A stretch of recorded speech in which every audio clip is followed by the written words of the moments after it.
करोड़ मुसलमानों से, सिर्फ 34। ईमेल करने का कोई फायदा नहीं होगा जी। ईमेल उसको की जाती है जो ओपन माइंड से बैठी हो। जो आरएसएस और बीजेपी ओपन माइंड से है तो आप उसको ईमेल कीजिए, आप उसको चिट्ठी लिखिए, आप उसको गुजारिश कीजिए।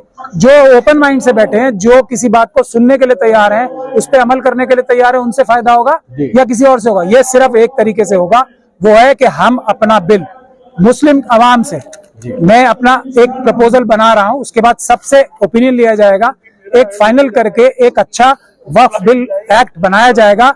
उसको पास कराने के लिए आंदोलन होगा, जो हम शेड्यूल कास्ट, शेड्यूल ट्राइब और दूसरी माइनॉरिटीज जो हैं, मुस्लिम, सिख के अलावा जो क्रिश्चियन, बौद्ध हैं, उनके साथ मिलके एक इज्तिमाई आंदोलन खड़ा करेंगे। क्योंकि SC ST की रिजर्वेशन में जो बैकलॉग है उसकी लड़ाई साथ लड़ेंगे, SC ST एक्ट जो डाइल्यूट कर दिया गया है उसकी लड़ाई और वक्फ की लड़ाई एक साथ लड़ेंगे। हम 46% हैं और ओबीसी के साथ भी रिजर्वेशन जा रही है, ओबीसी भी हमारे साथ आएगी, तो 90% लोगों को तंग कर रही है आरएसएस और बीजेपी की सरकार।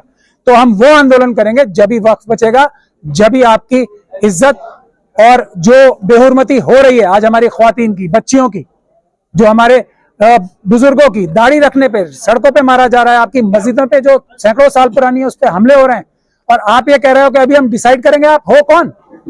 बुनियादी बात यह है, आपकी हैसियत और औकात क्या है? अगर आवाम आपके साथ, आप नुमाइंदे हो, सिर्फ नुमाइंदे हो मुस्लिम आवाम के।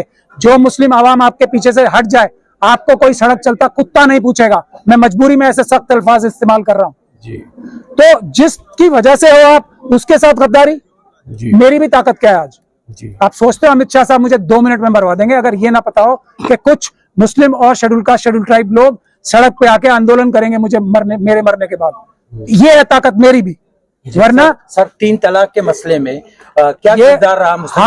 हार केस, ये तो मुझे छोड़िए, अभी जस्टिस ये अंसारी हैं, उन्होंने अभी दिल्ली में वाने गालिब में बोला है, personal law board, Jamiat Ulama Hind, Jamaat Islami जितने केस लड़ते हैं सब 100% हारते हैं। ये तो जस्टिस अंसारी ने बोला है। और ये जानते हैं हारते ऐसे नहीं है, जानबूझ के हारते हैं, मिली भगत से हारते हैं, करोड़ों रुपए आप लोगों से इकट्ठे करते हैं और केस हारने के लिए लड़ते हैं।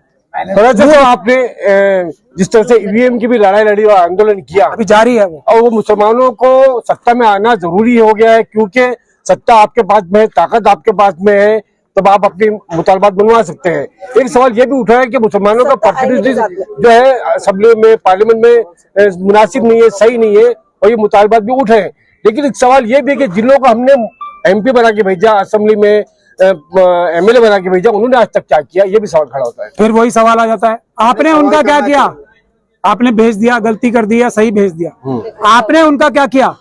आप अपने ही मेंबर ऑफ पार्लियामेंट के घर जाके अगर आंदोलन नहीं कर सकते, उनके खिलाफ तो कर सकते हैं कम से कम पीसफुल प्रोटेस्ट, कि हम आपको सोने नहीं देंगे, जाओ पार्लियामेंट के बाहर धरना लगाओ। हमने क्या किया उसको देखिए। ये तो सिस्टम बन गया है ना हमारा, हम इतना फंस चुके हैं कि मजबूरी में एक पार्टी के खिलाफ वोट देना पड़ता है, और कुछ पार्टीज को ये पता है कि ये जाएंगे कहाँ। तो ये इस जो चुंगल से बचने के लिए तरीका यही है, जो मेंबर ऑफ पार्लियामेंट मुस्लिम है, जो मेंबर ऑफ पार्लियामेंट जो मुस्लिम जहां पे वोट्स हैं, वो उन मेंबर ऑफ पार्लियामेंट के घर के बाहर तो आंदोलन कर सकते हैं। यही सलाह मैं SC और ST के लोगों को देता हूं, क्योंकि उनके 131 MP हैं, उनके SC ST एक्ट को डाइल्यूट कर दिया, तो MPs के खिलाफ तो आप लोग आंदोलन कर सकते हैं। जो भी हमारे नबी को गलत बोल रहे तो बोल रहे, अभी इतने हम देख रहे, हम बच्चा लेके मैं 3 घंटे खड़ी गई, और इतनी छोटी बात अपने ही लोग पकड़ेंगे तो फिर हमको कहाँ से कुछ मिलेगा?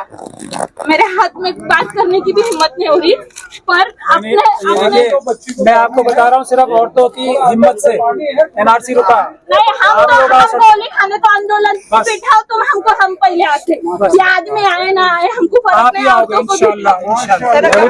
हमको बुलाइए, आपने तैयार।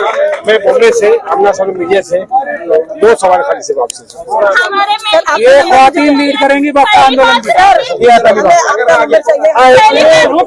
सर पहली बात रहती वो सुन्नी का है, वो अहले हदीस का है, वो हनफी का है। मुसलमान का कौन सा है? कौन सा वो बोलते नहीं। वो सुन्नी का है, उधर नहीं जाने का, वो तबलीगी का है, वहाँ पे नहीं जाने का, तो हम जाए किधर?